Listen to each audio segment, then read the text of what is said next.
Welcome to the MyK12Career Radio Podcast with career advice, uplifting stories, and life lessons from K-12 educators just like you. And now, your host, Mr. Joseph Williams III. What's up, K-12 Nation? This is Joseph, and welcome to the MyK12 Career Radio Podcast, where I talk with amazing K-12 educators in the United States and the world every single week. Today we have on the show Miss Alona Ballard. Alona is originally from Cincinnati, Ohio. She received her bachelor's degree from Howard University and her master's degree from Xavier University in Cincinnati.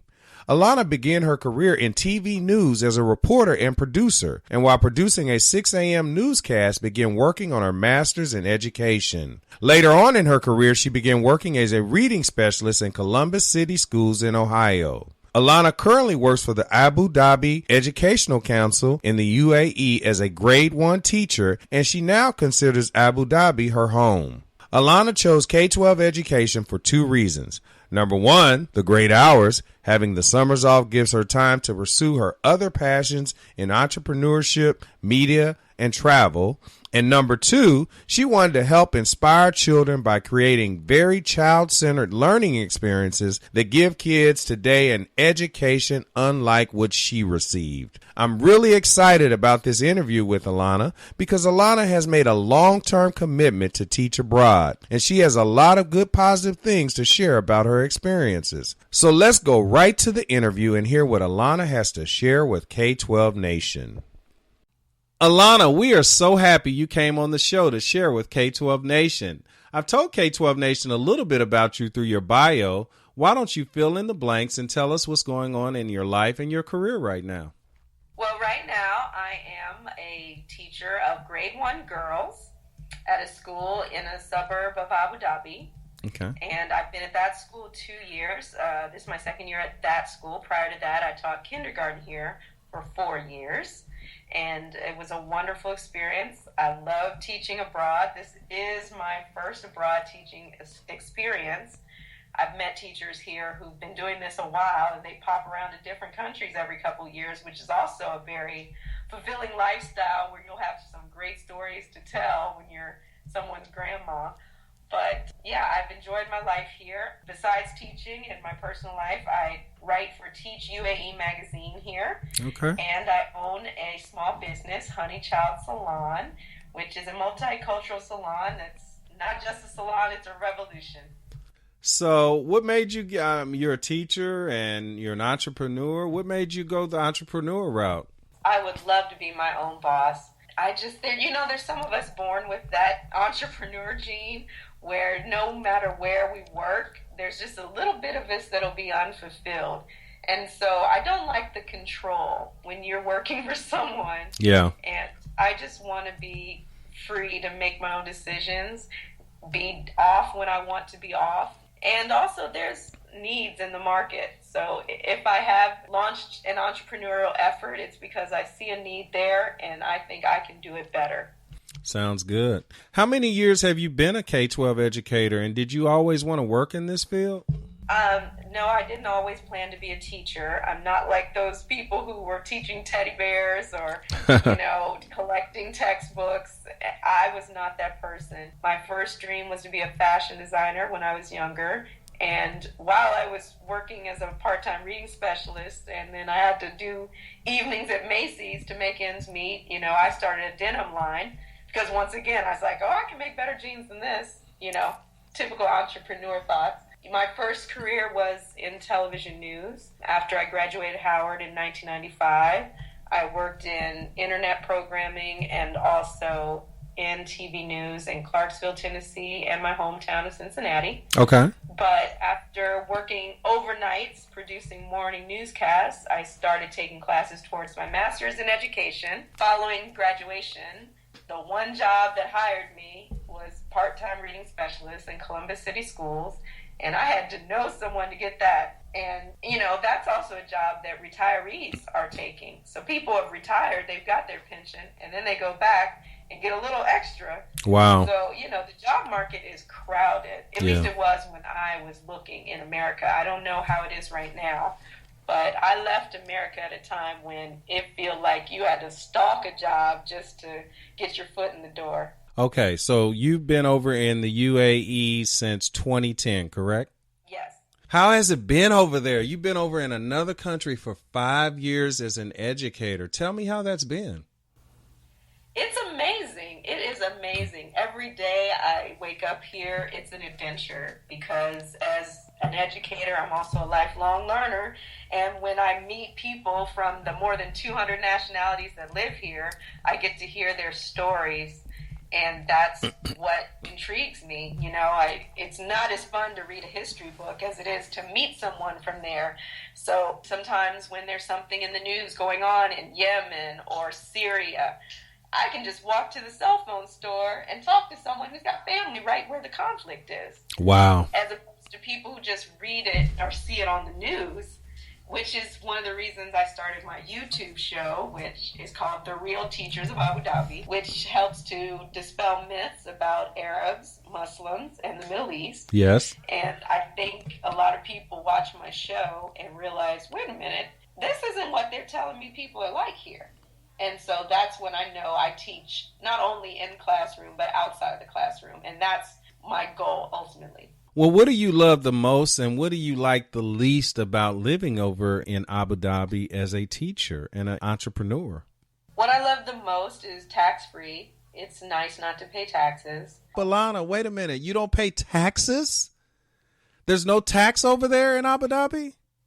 No, the foreign earned income law allows you to make, last time I checked, it was about 91,000 US. You can make about that much abroad before the U.S. tries to tax you. And so, yeah, we don't have to pay taxes. Now, some people make more money and maybe they need to hire a good accountant, but I'm not topping out over that. And it depends on if they're counting our flight allowance, our housing. I'm not, really well-versed on the tax laws. That's not my area of expertise. But, no, I haven't paid taxes in about 5 years, and I haven't had to pay for rent or mortgage either. And that means my entire salary is, my income for me to do what I want. And it's changed the lives of myself and all the other teachers living abroad. Awesome. Is there anything you don't like about living over there? Oh, that was a two-part question. What do I not like?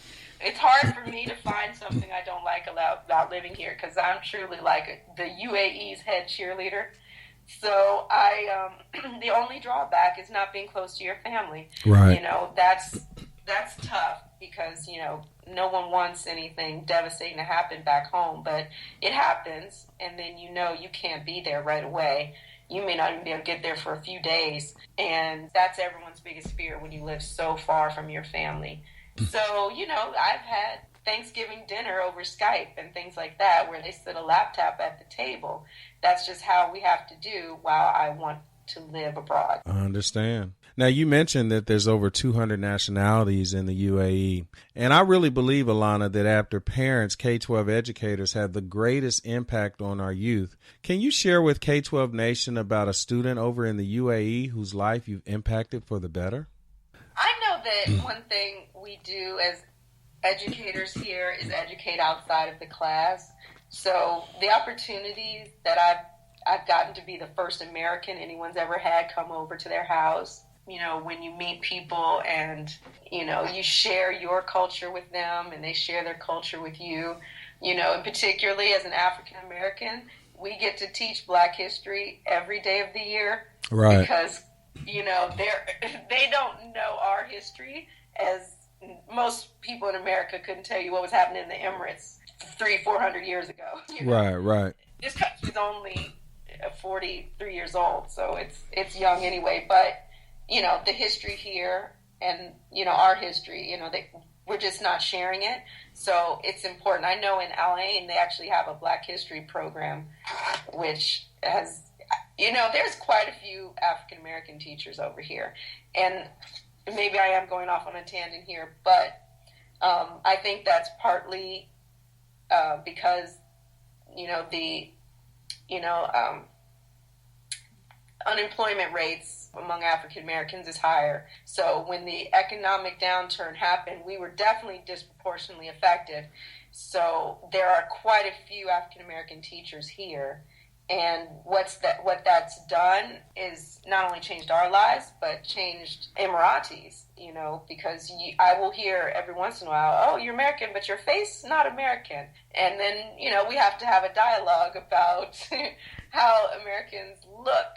Right. And media may portray or what they've seen.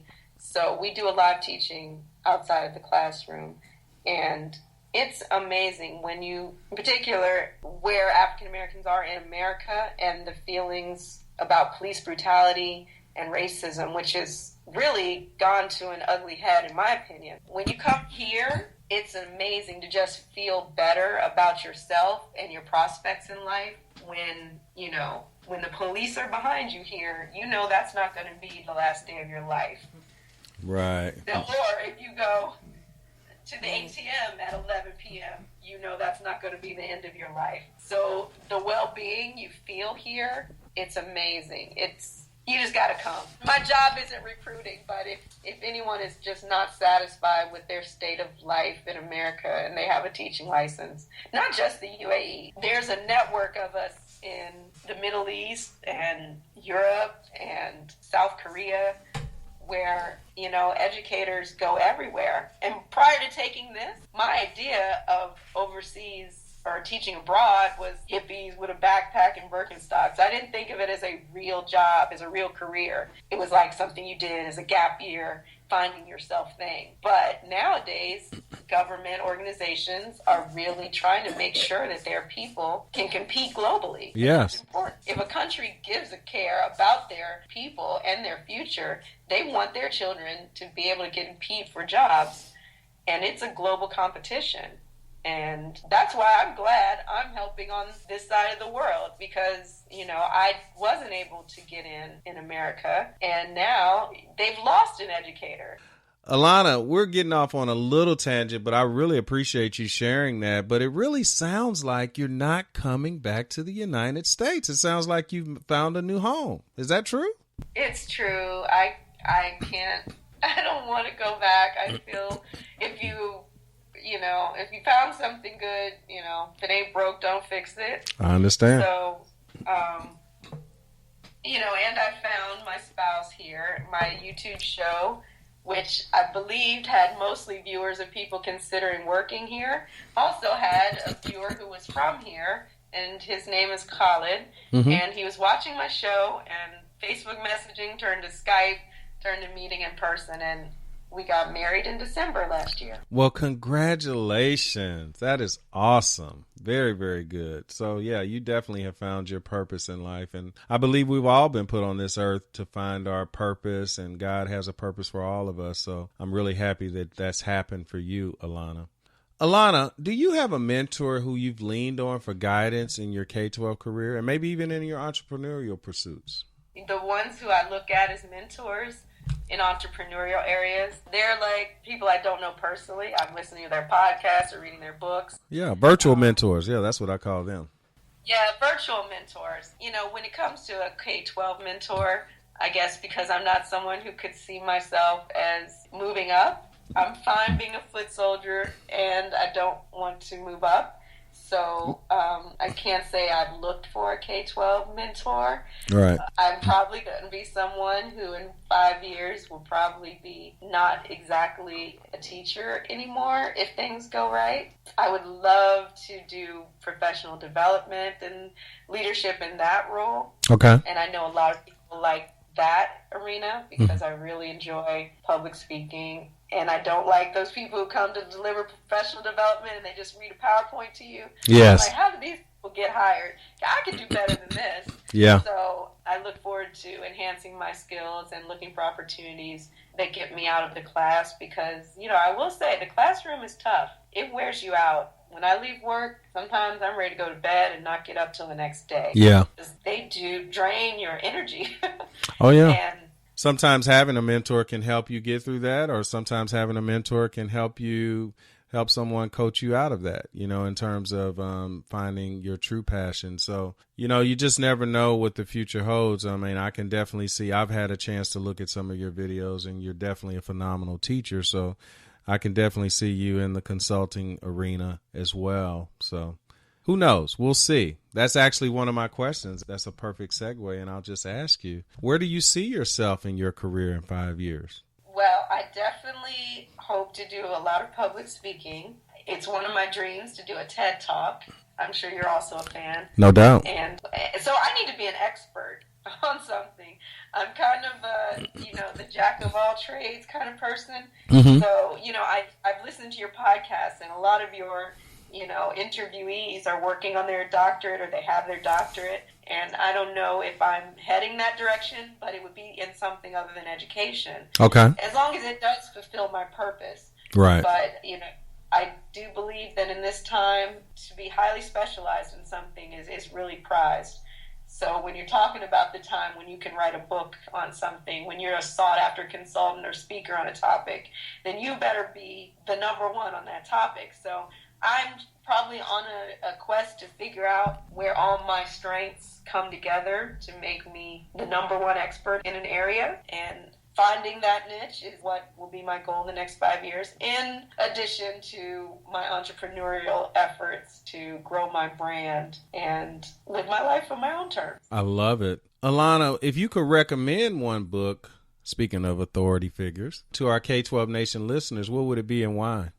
The Four Agreements by Don Miguel Ruiz. Okay. That's my favorite book. Okay. It doesn't have education, but I believe it should be required reading of all human beings, because it releases you of the stressors that you might get from other people. And once you can free yourself up from all that junk, you can continue on your path stronger. I think as K-12 educators, sometimes there's a lot of negativity out there, especially in the teacher's lounge or toward us as educators from maybe lawmakers or parents. So we can get a lot thrown on us.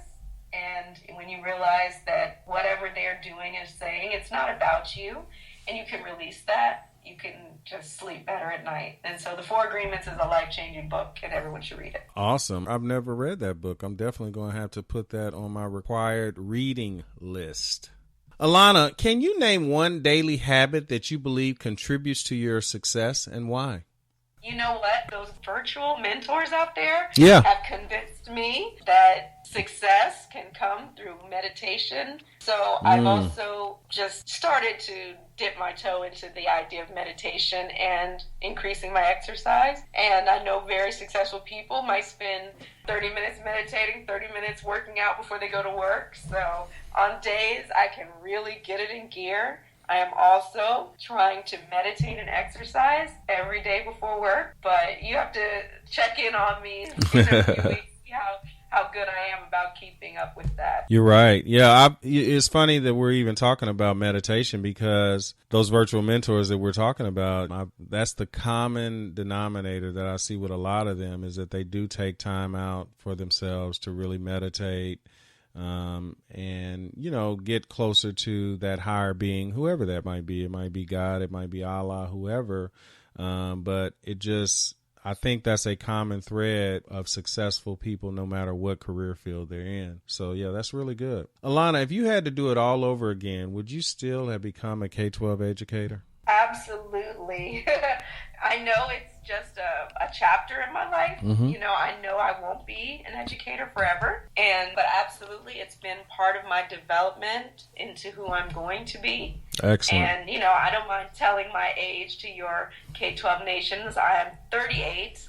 So I do a lot of, thinking about who I want to be as Alona 4.0, because I've been a journalist, I've been a teacher, I'm an entrepreneur, and in the next chapter, who will I be? And I know that all of these things come together to create what I will be in the future. I'm passionate about being a great communicator and being great at customer service, which is You know, teachers may not understand they're in customer service, but we absolutely are. And, you know, the parent and the community at large, the whole village is the customer. You're right. Turning out well-behaved, well-adjusted kids who are going to be prosperous people in your community is something we're all stakeholders in. So that's probably where I'm headed. Something that melds in my journalistic and video editing skills with being an educator, and then maybe something else comes into play. So watch this space. I understand. That's a really great answer. I really appreciate you sharing that with us. Alona, my final question for you is a big one. Are you ready? I'm ready. Oh. That's Arabic for I'm ready. Excellent. Imagine you are the director of the Ministry of Education for the Abu Dhabi Educational Council. If you had the power to change one thing over there, what would it be and why? Oh, that's a simple one. I would give a raise to the educators here. Okay. You know, I'm practical, and I've watched the cost of living increase, and my salary has not. And you know, it decreases morale. And so I think that sometimes, and it may not even be monetary, I think if you're a leader of, you know, an educational district, you have to make sure your employees are happy, because you want to know, what can I do to make you work at the best of your ability? Because that's what really matters. And it may not just be the raise, but I think more concern with the educators' well-being is important. Well, that's a good start, and it sounds like the same issues that are over here in the United States are some of the same issues over there. So I want to thank you for sharing that with us. Alona, I want to thank you for coming on the MyK12 Career Radio podcast and sharing with K12 Nation. But before you leave, would you please give K12 Nation some parting words of guidance about maybe coming over and working in Abu Dhabi? Tell us how we can connect with you, and then we'll say goodbye. Okay, I'm always available on social networking. You can find me on LinkedIn, Facebook under my government name, Alona Ballard. That's Alona, last name Ballard. I'm on Twitter as Buckeye Jeans, Buckeyyejeans,